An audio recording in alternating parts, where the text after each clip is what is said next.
मुजफ्फरपुर जिले के देवरिया थाना क्षेत्र के ग्राम मूजा बंगड़ा के ग्रामीणों का आरोप है कि बीते देर रात्रि में देवरिया थाना की पुलिस गांव में पहुंचती है और कार्रवाई के नाम पर पुरुषों और महिलाओं को पीट पीट कर गंभीर रूप से जख्मी कर देती है। सभी घायलों का इलाज अस्पताल में हुआ है। घटना की सूचना पर साहेबगंज विधानसभा के भावी विधायक प्रत्याशी निर्दलीय पंकज कुमार वर्मा उर्फ आर्यन शनिवार को ग्राम मूजा बंगड़ा पहुंचे, घायलों से मिले और पूरे घटना की विस्तृत जानकारी लिया।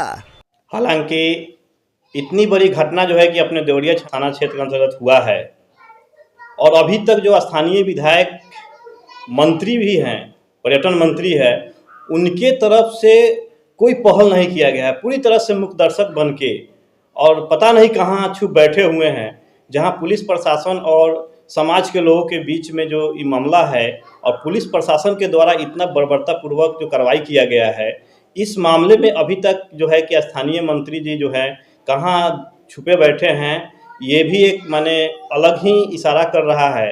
और पिछले कुछ समय पहले भी मोहब्बतपुर में ऐसे ही घटना हुई थी। उसके साथ साथ में साहेबगंज विधानसभा में जो पुलिसिया सिस्टम है, ये भी जो है कि बहुत ही माने परेशान कर देने वाली है और इस पर विधायक जी का कोई पहल नहीं रहता है। और वो कहते हैं कि हम समाज में सभी को एक साथ लेकर चलते हैं, समाज में विकास करते हैं, तो कहाँ ये मामला है। अभी तक जो छुपे बैठे हैं, इस पर भी उनको कुछ ना माने पक्ष रखना चाहिए था और आकर पुलिस प्रशासन को भी देखना चाहिए था कि क्यों इतना हमारे समाज के लोगों को बर्बरतापूर्वक पिटाई किया गया है।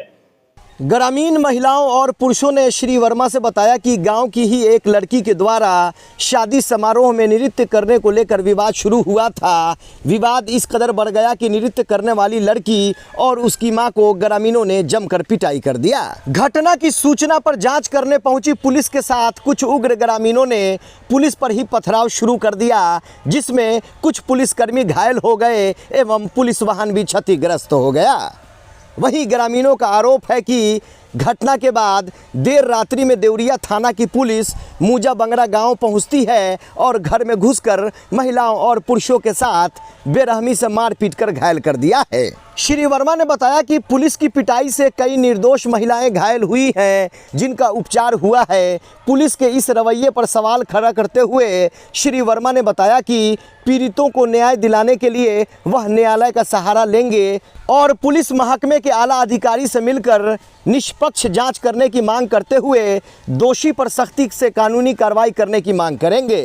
उन्होंने बताया कि उक्त घटना में निर्दोष लोगों का भी नाम सामने आ रहा है, जो बिल्कुल गलत है। देखिए ये खास रिपोर्ट। इसका कोई तो समाधान होना चाहिए। 1 बजे रात को आया, 1 बजे रात के आया एकदम। जी बताइए, पूरा मामला बताइए, क्या हुआ था रात्रि में, कैसे क्या हुआ है? यहाँ पर तमाम महिलाएं जो है घायल अवस्था में है। रात्रि में तो हम लोग का साथ कुछ भी नहीं हुआ, हम लोग तो सोए हुए हैं, हम लोग तो कुछ करवे नहीं किए। तो आके अब पुलिस का करे कि हमको डंडा का करे कि टांग के लगा डंडा चलाने। जब हम का किए कि नीचे पटक दिए, हम मैडम सर एगो था ले पीठ उठ सब छोड़ दिया है, पानी घोटा ही नहीं रहा है, सब छोड़ दिया है पूरा करेज में से हमको। रात बीच का कारण कुछ नहीं था, दिन का कारण यही था। एक शादीशुदा जो करने वाला नहीं थी, 13 साल के बाद थी, 11 साल का लड़की है, तो वो क्या करने लगा कि शादी का विषय में बहुत बेचैन था। वो जेने तेने लड़का लोग के ले लेके भागने लगा। उसको माँ कही कि हम शादी कर देंगे, ले गया। हम लोग का एथी नहीं दिया कि नहीं फंस जाइएगा, समझा के रखो, परिकाया आपको है, बदमाशी करना आपको है, समझा के रखिए। वो कहा कि नहीं हम अपने शादी करेंगे। उसको दादी भी नहीं गए, बाप उसको बाहर ले जाके अकेले झपई देवी थी, कहाँ शादी कर दिया। वहाँ रहा 2 साल 3 साल रहा। गांव के लोग कहा कि जाए देना, कर दिया तो कर दिया। फिर उसको क्या करिए, चुपचाप समाज में तोप के रखे। फिर आया, फिर का उसको पर नहीं रहेंगे। क्या किया कि अच्छा समाज लोग किया कि अच्छा जाए देने, चुपचाप रहिए। फिर वो हम लोग माफ कर लिया और फिर वो ऑर्केस्ट्रा में निकल गया। ऑर्केस्ट्रा 6 महीना से नाच रहे। छोकरा लोग पर फोन आया है, तोरा बहन नाचता हो, बंगड़ा के लड़की नाच रहा है, कहाँ है? कई लोग कहे बंगड़ा के लड़की नहीं है, तो वो लोग वीडियो कॉल के भेजा, चीनो तक इसका लड़की है। जब चीन यहाँ हुए है, तो गाँव के लोग पूछा, कहा यही बात कि जब आपको नचाना है का उसका माँ का, तो ले जाइए बाहर ले जाइए। जब समाज में रखना है तो इसको तोप के रखिए। तो नहीं नहीं हम बेलगा देंगे, कुछो करेंगे, हम कुछ भी करेंगे, कहिएगा तो हम आप लोग के सब लोग के घर गांव भर के बनवा देंगे। क्यों नहीं पुलिस पीटा? कई बजे रात्रि को आई थी? लगभग कई बजे? 12 अच्छा, बजे पुलिस सादे ड्रेस में थी या ड्रेस वाली? ड्रेस पहना। लगभग कितने की संख्या में? 15 गो गाड़ी था। कितना संख्या से हम लोग 12 से लेके 1 बजे तक ले पूरना शुरू किया। घर के सभी सदस्य? सभी लोग का बच्चा के छोड़बे नहीं किया। हम लोग कुछ गलती किए तब न भागते। हम लोग तो सो रहे हैं, अपन खा पी के सो रहे हैं। जी बताया जाए, बीते दिनों जो देवरिया के मौजा बंगला में जो घटना हुई है, आप आए हैं, पीड़ित परिवार से मिले हैं, तमाम हालात का जो है कि जायजा लिए हैं, बताइए क्या क्या बातें हुई पीड़ित परिवार से? जी, ये देवरिया थाना क्षेत्र के मुजा बंगरा गांव की घटना है। बीते दिनों ये घटना हुआ था। पुलिस और आम जन लोग जो गांव के निवासी हैं उनके बीच झड़प का मामला है। आए हैं, लोगों से मिले हैं। जो भी जानकारी मिली है, इस घटना जो है कि काफ़ी दुर्भाग्यपूर्ण है और जितना ही निंदा की जाए कब बहुत ही कम है। हुआ यह है कि यहाँ पे लोगों से मिले हैं तो इसमें जानकारी हमको मिली है कि सामाजिक स्तर से एक मामला था, घर मैंने क्या कहे समाज को लेकर था मामला। उसी में कुछ बुद्धिजीवी लोग जो है कि बैठकर उसको सलट रहे थे। इसी बीच में 112 पुलिस जो है कि अपने आ गई क्षेत्र में, ये गांव में बैठक में, और पुलिस के द्वारा जो है कि कुछ अलग टाइप से रवैया अपनाने लगे वो लोग। तो इसी में जो है कि कहा सुनी थोड़ा झड़प हो गई थी। मामला यह है कि यहाँ के लोगों ने बताया है कि मामला एक परिवार से रिलेटेड है, जो कि मैंने वो शादी समारोह में गई थी, वहीं पे अपना डांस उन्स को लेकर था। तो मामला सामाजिक था और समाज के स्तर पर सुलझाया जा रहा था। गांव भर में लोग गणमान्य लोग बैठे हुए थे, लेकिन पुलिस के द्वारा जो है कि इसको काफ़ी तूल दे दिया गया है। और जो झड़प हुई पुलिस प्रशासन के साथ में, उसके बाद में जो है कि यहाँ के लोग जैसे भी बताएं और जानकारी मिली है, मीडिया से भी खबर अपडेट हो रहा है कि रात्रि के 1 बजे जो है कि पुलिस प्रशासन आकर पूरे गांव के लोगों को लगभग 10-11 गाड़ी से, जैसा कि हमको जानकारी मिला है कि 10-11 गाड़ी से लगभग 100 से अधिक पुलिस बल के साथ में आकर पूरे गांव के जो है कि परिवार को बेरहमी से पीटा गया है, जो कि काफ़ी दुखद है, काफ़ी निंदनीय है कि पुलिस प्रशासन ने ऐसा क्यों किया है। जैसा कि FIR का प्रति भी देखा गया है, FIR में जो वर्णित है, इसमें कहीं से ऐसा नहीं लग रहा है कि कुछ बड़ा विवाद का मामला था, लेकिन उसको बड़ा तुल दिया गया है प्रशासन की तरफ से। अब ये जो है कि प्रशासन जिस तरह से इसमें आगे आकर अपना भूमिका निभा रहे हैं, ये एक प्रश्न चिन्ह खड़ा कर रहा है।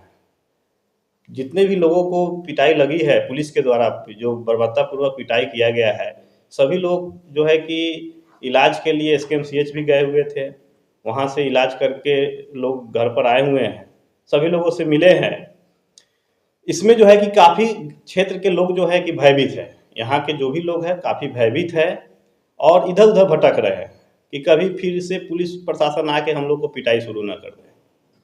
तो इसमें हम जो है कि अपने स्तर से लोगों से मिलने के बाद में जो है कि देखे हैं, तो इसमें पुलिस की भूमिका संदेहास्पद है कि आखिर पुलिस इस तरह का कदम क्यों उठाई। मामला वैसा था नहीं, लेकिन उसको मामले को जो रंग दिया गया, तो ये सवाल बार बार सभी लोग के जहन में आ रहा है कि पुलिस ने ऐसा कदम क्यों उठाया। तो हम अपने तरफ से आज आप मीडिया चैनल के माध्यम से जिलाधिकारी महोदय और SP महोदय से अपील करना चाहते हैं कि जिस तरह से अपने ये बंगरा में, मुजा बंगरा में जो हालात उत्पन्न हुआ है, इस हालात का जायजा खुद से आकर ले और फिर जो भी लोग हैं यहाँ पे सभी लोगों को बैठाकर और एक शांतिपूर्ण माहौल में 2 से 3 दिनों में इस मामले को ढंग से पटाक्षेप करें। क्योंकि FIR जो हुई है, उस FIR में जो जिक्र है, इसमें नामजद 49 लोगों का नाम दिया गया है। अब सवाल यह है कि इतने बड़े लिस्ट जो नामजद किए गए हैं, उसमें जो जिनके माध्यम से नामजद किया गया है, क्या वो सभी लोग उस समय घटना में मौजूद थे? ऐसा जानकारी हमें मिला है कि कुछ लोग वैसे भी उसमें हैं जो कि यहाँ पे थे ही नहीं। तो अब इसमें प्रश्न चिन्ह ये सभी उठ रहा है कि इसमें ऐसा किनका ये रोल है जो इतने बड़े घटना का अंजाम दिया जा रहा है, और आगे चल के भी अगर यही माहौल रहा तो बहुत बड़े घटना का अंजाम दिया जा सकता है, जिससे हमारे क्षेत्र के मुजा बंगला के जो है कि सभी लोग भयभीत हैं, काफ़ी डरे सहमे हुए हैं, कोई घर पर नहीं है, सभी लोग इधर उधर भटक रहे हैं। तो हमारे मन यही कहेंगे कि जिस तरह से रवैया पुलिस प्रशासन का है और जो भूमिका उनका अभी तक आया है, वह बहुत बड़ा प्रश्न चिन्ह है सिस्टम में, और इसको जो है कि जिलाधिकारी महोदय को और अपने जिले के एसपी महोदय को खुद से आकर संज्ञान लेना चाहिए, और संज्ञान भी इस तरह से होना चाहिए कि लोगों में फिर से वह उम्मीद और वह शांति कायम हो सके जिसके लिए एक समाज जाना जाता है। कुछ ऐसे लोग जो इसमें इन्वॉल्व होंगे, हो सकता है कि उन लोगों की तरफ से भी उकसाया जा रहा हो, तो ये पुलिस प्रशासन की काम है कि उसको कैसे हम शांत कर सके, कैसे अच्छा से शांति व्यवस्था बहाल करें। हालांकि हमारे सहयोगी संवाददाता जो है कि यहाँ देवरिया थानाध्यक्ष से बातचीत करने का प्रयास किया इस घटना को लेकर। उनका कहना है कि पुलिस पर मारपीट का लगाया गया आरोप जो है कि बिल्कुल बेबुनियाद है, कि झूठा आरोप है। इसको लेकर क्या कुछ कहेंगे आप? जी, अब देखिए, यही तो बात है कि पुलिस प्रशासन 112 आती है और हल्का फुल्का झड़प होता है, जैसे यहाँ पे पता चला कि हल्का फुल्का झड़प हुआ। एफआईआर में पुलिस की गाड़ी के शीशा टूटने का भी जिक्र इसमें है। जी, तो अब यही तो देखना है कि पुलिस प्रशासन अगर ऐसा हुआ है तो किन लोगों ने किया, क्या वही लोग एफआईआर में हैं या कहीं और से भी इशारा हो रही है? प्रशासन जो है कि प्रशासन को तो अच्छी तरह से पता है कि कौन इसमें आरोपी है, नहीं है। अब प्रशासन जब आए थे तो शांति व्यवस्था बहाल करना चाहिए था। अगर वो आए और उनको चलिए शीशा तोड़ दिया गया, उनके साथ में उपद्रव हुआ, तो फिर रात में अचानक 1 बजे 2 बजे रात के आकर आप इतने बड़े संख्या बल में आकर घर में सभी लोगों को मारने पीटने लगते हैं जैसे वो कोई अपराधी हो, मोस्ट वांटेड हो। उनको पकड़ने के लिए आपको इतने फोर्स की ज़रूरत पड़ी है, और फिर आप आते हैं पीट कर चले जाते हैं। अगर वो कोई अपराधी थे तो उठा कर क्यों नहीं ले गए, लॉकअप में डाले, आप उनको जेल भेज देते। तो फिर ऐसा क्यों हुआ? आप आए और दहशत फैला के चले गए ना। उसमें कुछ लोगों को आप गिरफ्तार करके ले जाते। जब इतने संख्या बल में आए थे तो आपको गिरफ्तार करनी चाहिए थी, जेल भेजना चाहिए था। हल्के सी झड़प को प्रशासन के द्वारा इतना विकराल रूप दिया गया है, क्या यही समाज है? हम जिलाधिकारी महोदय और एसपी महोदय से ये पूछना चाहते हैं कि अपने मुजफ्फरपुर जिला में अगर ये जो घटना अभी घटी है, इसमें क्या यही सिस्टम का काम है कि ये हल्की झड़प को इतने बड़ा तूल दे देना, और रात को 1 बजे रात को ये महिलाओं सबको अंधाधुंध लाठी चलाना, मैंने इसे ऐसे आंख पर मारा गया है कि लोग दिखाए हैं, मीडिया में तो चल ही रहा है आप लोगों का। मैंने देखकर काफ़ी दुखद हुआ है कि क्या हमारा यही सिस्टम है, यही समाज है? तो न्याय की दिशा में पंकज जी क्या पहल? जी, आज आप मीडिया चैनल के माध्यम से जिलाधिकारी महोदय और एसपी महोदय को ये कहना चाहते हैं कि अगले 3 से 4 दिनों में इस मामले का पूरा पटाक्षेप हो, इस मामले का पूरा पटाक्षेप हो। और ऐसा नहीं है कि हम पुलिस प्रशासन के साथ नहीं हैं, पुलिस प्रशासन के साथ भी खड़े हैं। यदि किसी प्रकार का कोई दोषी है तो उनको सज़ा मिलनी चाहिए, लेकिन अगर निर्दोष लोग हैं तो उनको डिस्टर्ब ना हो। और ये 3 से 4 दिनों के अंदर में अगर ऐसा नहीं होता है तो उसके बाद जो है कि हम जो है कि पीड़ित जो भी लोग यहाँ के हैं, जो निर्दोष लोग हैं, जिन्हें बेरहमी से पिटाई किया गया है बर्बरतापूर्वक, उन सभी को लेकर हाई कोर्ट की तरफ रुख करेंगे। और एक माननीय मुख्यमंत्री जो बिहार के मुखिया है नीतीश कुमार जी, उनको ज्ञापन देते हुए अगर त्वरित कार्रवाई नहीं होती है तो पूरे जो इस माहौल में सभी लोग जो निर्दोष लोग फंसे हुए हैं, सभी लोगों को साथ लेकर अनिश्चितकालीन अनशन पर बैठने का हम काम करेंगे।